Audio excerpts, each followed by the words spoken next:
Auzubillahiminash-shaytanir-rajim. Bismillahir-rahmanir-rahim. Dear students, Assalamu alaikum.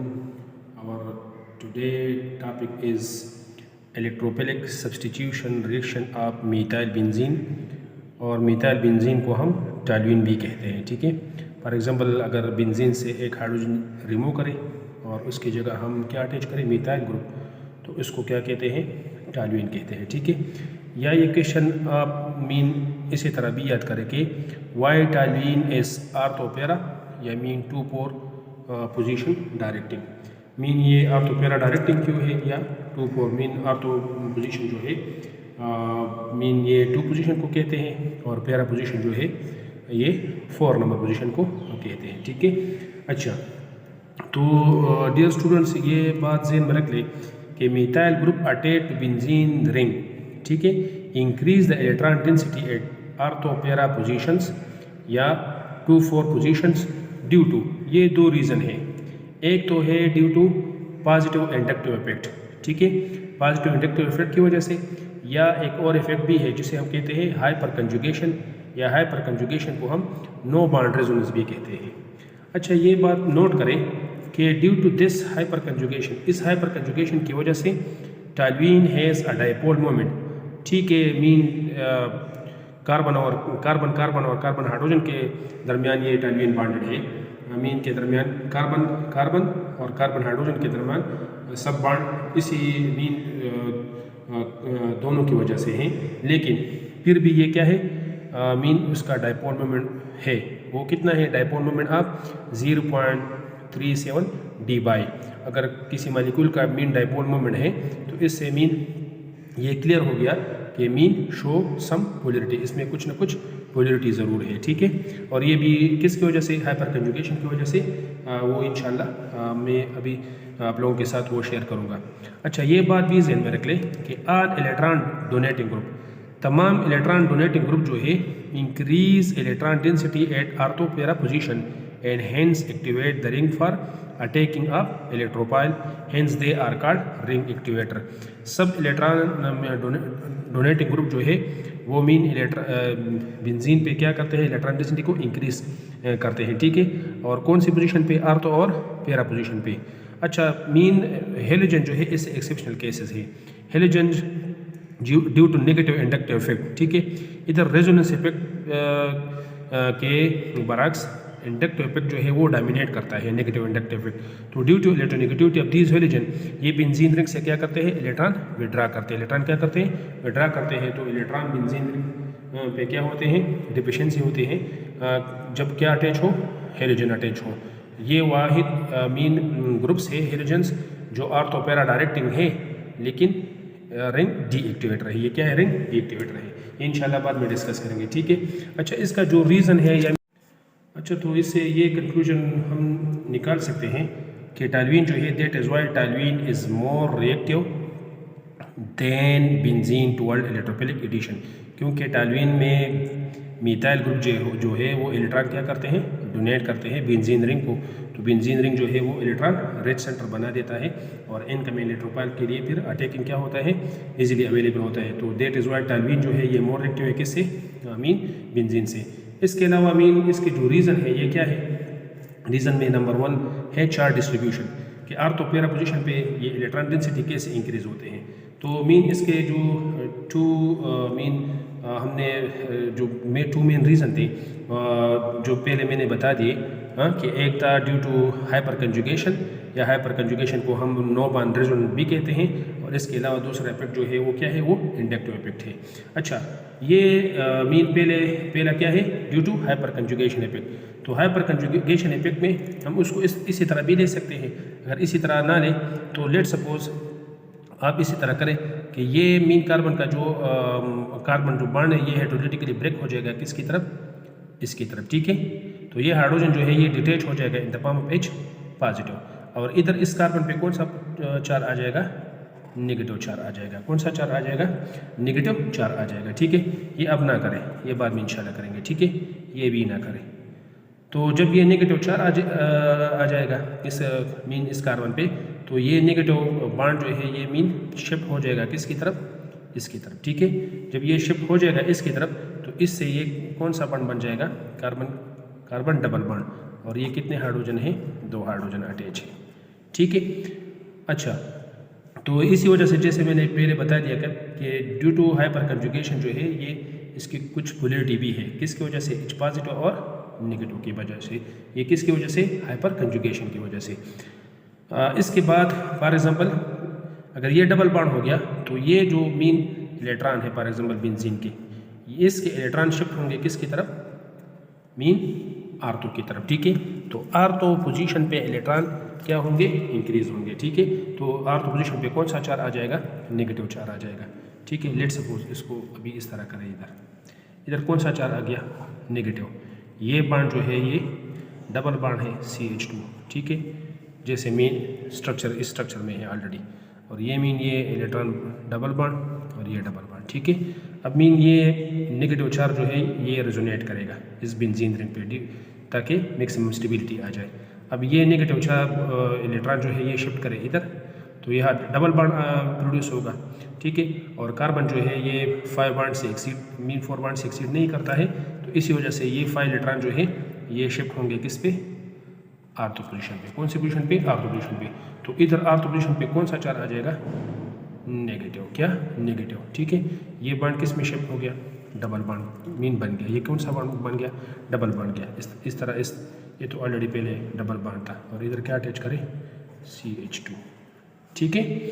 अच्छा, ये negative charge जो है ये अब रेजोनेट करेगा इस पोजीशन पे, और ये इलेक्ट्रॉन जो है ये शिफ्ट होंगे किस पे, R2 पोजीशन पे। तो इधर जो है R2 पोजीशन पे कौन सा चार्ज आ जाएगा, नेगेटिव। ठीक है। और ये बॉन्ड मीन डबल बॉन्ड, और ये पहले डबल बॉन्ड, ये क्या हो गया, CH2 इसी तरह। ठीक है।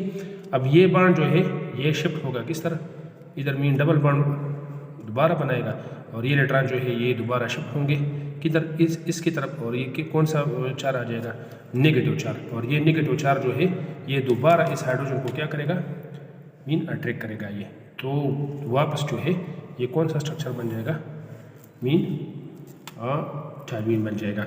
लेकिन अगर इस रेजोनेटिंग डिफरेंट रेजोनेटिंग स्ट्रक्चर में हम मीन इसको देखें तो नेगेटिव चार्ज कौन कौन से पोजीशन पे मीन प्रोड्यूस हुए थे, R2 पे, इधर R2, इधर कौन सा, मेटा पे, इधर भी फिर कौन सी पोजीशन पे, R2 पोजीशन पे। तो इससे ये मालूम हुआ कि नेगेटिव चार्ज मीन इधर इलेक्ट्रॉन की डेंसिटी क्या है, मैक्सिमम है। तो n के इलेक्ट्रोफाइल जो है ये कुछ पोजीशन पे अटैक करेंगे, R2 और पैरा पोजीशन पे। तो that is why electron donating group जो है ये क्या है, due to positive inductive effect, ये क्या है, या ड्यू टू हाइपर कंजुगेशन, ये कौन से डायरेक्टिंग है, R2 एंड पैरा डायरेक्टिंग है। अच्छा, इसके अलावा दूसरा रीज़न जो है सिंपली आप इस तरह भी लिख सकते हैं कि due to inductive effect, due to inductive effect. Inductive effect की वजह से फॉर एग्जाम्पल मिथाइल ग्रुप जैसे हमने डिस्कस किया कि मिथाइल ग्रुप क्या है, इलेक्ट्रॉन डोनर है, तो ये इलेक्ट्रॉन डोनेट करेगा।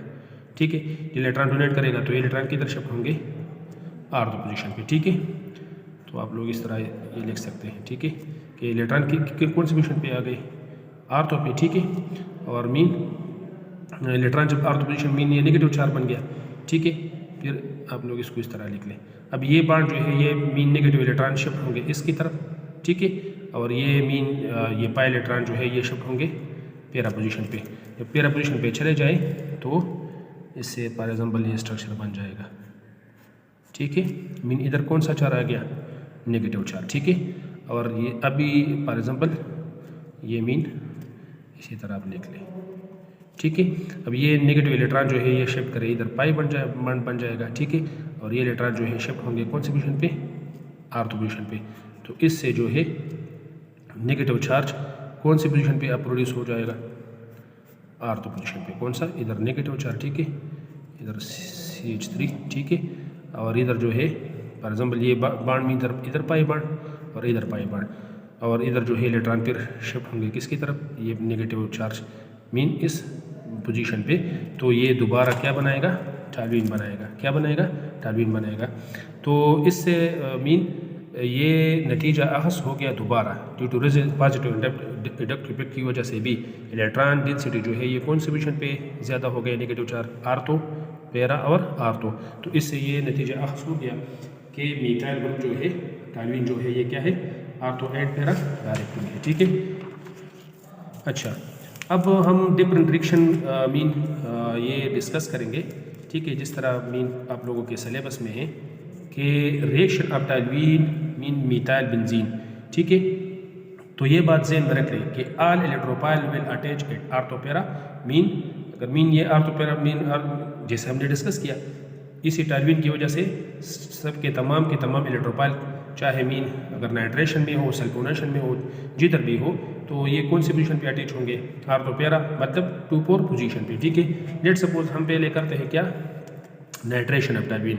तो nitration of mean the ortho and para position product predominate, ये वो क्या करेंगे, आर्थोपेरा पोजीशन वाले वो डोमिनेट करेंगे, while very little meta product is also obtain due to, ये आर्थोपेरा क्यों डोमिनेट करता है, due to ortho para mean 2-4 position orienting effect of methyl group, जैसे हमने इंडक्टिव और मीन हाइपर कंजुगेशन के जो रीज़न है वो पहले डिस्कस किए। तो जितने भी इलेक्ट्रोफाइल है ये in the form of toluene methyl की वजह से, जो कि इलेक्ट्रॉन डोनर है और वो इलेक्ट्रॉन मीन बेंजीन रिंग को इलेक्ट्रॉन रिच बनाता है कौन सी पोजीशन पे, आर्थो और पैरा पोजीशन पे। तो इसी वजह से तमाम के तमाम इलेक्ट्रोफाइल जो है ये कौन सी पोजीशन पे अटैच होंगे, आर्थो और पैरा पोजीशन पे। लेट सपोज ये तो हमने पहले नाइट्रेशन ऑफ बेंजीन में डिस्कस भी किया था कि नाइट्रेशन ऑफ बेंजीन या टॉल्यूइन जो है ये in the presence of nitrating mixture, nitrating mixture किसको कहते हैं, nitric acid plus sulphuric acid, इसको क्या कहते हैं, नाइट्रेटिक मिक्सचर। और ये इलेक्ट्रोफाइल प्रोड्यूस करता है जिसको कहते हैं नाइट्रोनियम आयन, क्या कहते हैं, नाइट्रोनियम आयन, ठीक है। तो मीन लेट सपोज टॉल्यूइन के साथ अगर ये नाइट्रेटिक मिक्सचर जो कि nitronium ion as electrophile produce करता है, तो नाइट्रोनियम आयन या आर्थो पोजीशन पे, ठीक है, ये देख लें आप, ये आर्थो पोजीशन है, 1-2 पोजीशन क्या है, 2 पोजीशन क्या है, ये 1 है, ये 2 है, तो 2 पोजीशन क्या है, इसको आर्थो पोजीशन कहते हैं। तो आर्थो नाइट्रोटॉल्यूइन ये कितना परसेंटेज इसका अमाउंट है, 63%, ठीक है। इसके अलावा मेटा जो है ये क्या है, 3% है, क्योंकि ये क्या है, ये मीन टॉल्यूइन जो है ये आर्थो, ये मेटा डायरेक्टिंग नहीं है, तो ये लिटिल अमाउंट में आ जाएगा, ठीक है। और इसके अलावा अगर आप लोग पैरा को देख ले, तो पैरा में हमारे साथ कितने हैं, 34%, कितने हैं, 34%। इसका ये एक और रीज़न भी देख ले कि ये मीन NO2 जो है इतना ज़्यादा, पहले तो ये इलेक्ट्रॉन विड्रॉइंग भी है, ठीक है, NO2 क्या है, इलेक्ट्रॉन विड्रॉइंग है, तो स्टेबल प्रोडक्ट जो है ये मीन आर्थो ज़्यादा प्रोड्यूस होंगे, क्योंकि ये NO2 जो है इतना ज़्यादा बल्कि नहीं है। बाकी अगर जितने बल्कि ग्रुप हो तो वो कौन सी पोजीशन पे स्टेबल प्रोडक्ट देंगे, पैरा पोजीशन पे, ताकि स्टीरिक हिंड्रेंस क्या हो, कम हो। इसके साथ साथ सल्फोनेशन जो है क्या है, sulphonation of toluene, sulphonation of toluene जैसा हमने बेंजीन में डिस्कस किया था, ठीक है, कि sulphonation mean in the presence of sulphuric acid. अगर sulphuric acid for example mean ये कंसनट्रेटेड हो तो मीन इलेक्ट्रोफाइल ये क्या प्रोड्यूस करते हैं, SO3H, जिसको हम कहते हैं सल्फोनिक एसिड, ठीक है, ये एज इलेक्ट्रोफाइल है। तो अगर हम इन the presence of mean sulphuric acid है तो टेम्परेचर ये इसको हम हीट करेंगे कितने टेम्परेचर पे, 120 डिग्री सेंटीग्रेड। तो ये इस टेम्परेचर पे क्या प्रोड्यूस करेंगे, electrophile in the form of SO3H। और अगर ये मीन फॉर एग्जांपल फ्यूमिंग जो कि 100% सल्फ्यूरिक एसिड है, ठीक है, जो कि हमने कंटेक्ट मीन प्रोसेस है, इसमें हम प्रोड्यूस करते हैं in the presence of platinum as a catalyst. तो सल्फ्यूरिक एसिड फॉर एग्जाम्पल ये मीन SO3 सल्फर डाइऑक्साइड और सल्फर मीन सल्फ्यूरिक एसिड का मिक्सचर है। अगर मीन हम ये दोनों रिएक्ट करें तो है हमारे साथ 100% फ्यूम्स जो है सल्फ्यूरिक एसिड के ये प्रोड्यूस करते हैं, उसको कहते हैं फ्यूमिंग सल्फ्यूरिक एसिड।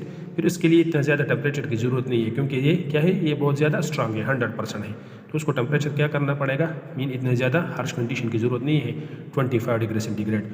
तो मीन ये मीन SO3H जो है ये एज इलेक्ट्रोफाइल प्रोड्यूस करेगा, तो इसकी वजह से ये SO3 जो है ये आर्थो और पैरा पोजीशन पे ज़्यादा प्रोडक्ट प्रोड्यूस होंगे, प्रीडोमिनेट होंगे। तो इसी वजह से ortho mean methyl benzene sulphonic acid जो है 34% प्रोड्यूस करेगा, ठीक है। इसके अलावा मेटा जो है ये इतना ज़्यादा प्रोड्यूस नहीं करेगा, कितना परसेंट है, 4%। और इसके अलावा SO3H जो है ये जैसा कि मैंने डिस्कस किया कि ये क्या है, मीन ये बल्कि ग्रुप है, तो ये मीन पैरा पोजीशन पे स्टेबल प्रोडक्ट बनाएगा, ठीक है। ये कौन सी पोजीशन पे ज़्यादा चला जाएगा, पैरा पोजीशन पे। लेकिन इससे ये कंक्लूजन अखज़ है कि पैरा और आर्थो पोजीशन पे मीन जो इलेक्ट्रोफाइल है वो प्रीडोमिनेट करेंगे, तो इसी वजह से इन दोनों की परसेंटेज क्या है, ज़्यादा है, और मेटा पोजीशन की परसेंटेज क्या है, कम है, ठीक है। अच्छा, अब आते हैं हेलोजिनेशन पे, किस पे, हेलोजिनेशन पे। Halogenation mean addition of halogen. तो ये फॉर एग्जांपल ये mean as a catalyst mean ferric chloride या मीन एल्यूमिनियम क्लोराइड, ठीक है।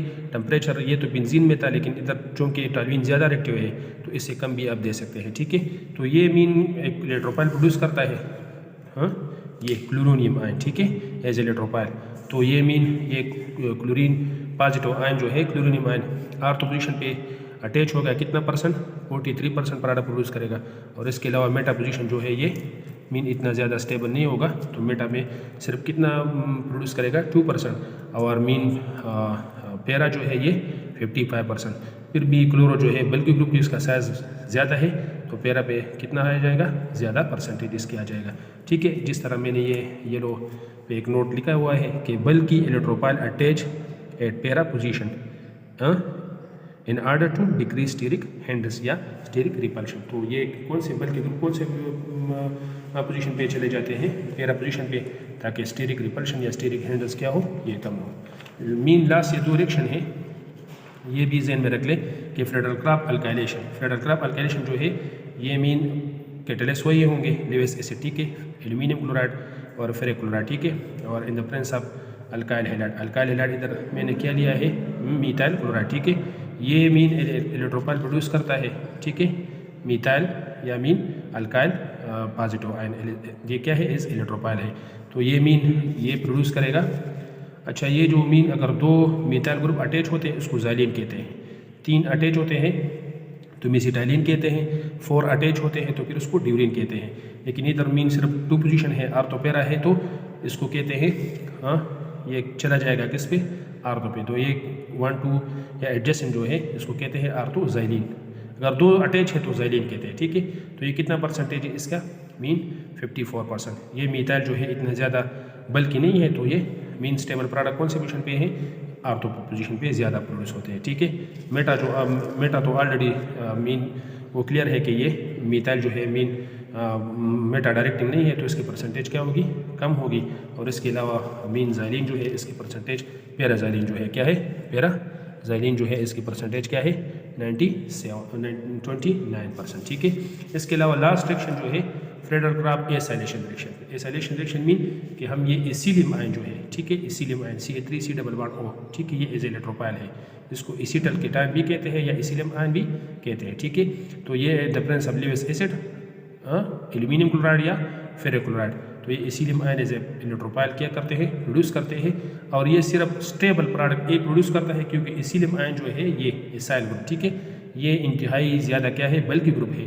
तो बल्कि ग्रुप जैसे कि हमने पहले डिस्कस किया कि बल्कि ग्रुप हमेशा कौन सी पोजीशन पे अटैच होते हैं, पैरा पोजीशन पे, ठीक है। तो स्टेबल प्रोडक्ट जो है हमारे साथ कौन सा, ये मीन ये पैरा मीथाइल एसीटोपिनोन जो है ये प्रोड्यूस करते हैं, ठीक है, ये वाला। तो ये मीन ये चलो मैंने नोट को डिस्कस करें ताकि सारा मामला क्या हो जाए, क्लियर हो जाए। अच्छा, note, in acylation of toluene virtually all the substituent, हाँ, जो कि एसाइल ग्रुप है, CH3C डबल बॉन्ड O, ठीक है, इसको एसाइल कहते हैं। ये कौन सा सब्सटीट्यूशन अगर एट पैरा मीन 4 पोजीशन, इसका रीज़न क्या है, as the size of incoming acyl group, ये ठीक है, acylium ion is very large which produce maximum steric repulsion at ortho position. तो आर्थो पोजीशन पे मैक्सिमम रिपल्शन होगा, तो इसी वजह से फिर स्टेबल प्रोडक्ट नहीं प्रोड्यूस करेगा।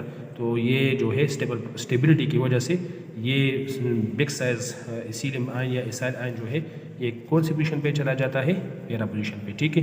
तो ये मीन सिलेबस में शामिल था, तो इसी वजह से ये आप लोगों के साथ शेयर किया। इसमें कोई और प्रॉब्लम हो तो आप पूछ सकते हैं। नेक्स्ट लेक्चर के लिए हमें देने इजाज़त। अल्लाह हाफ़िज़।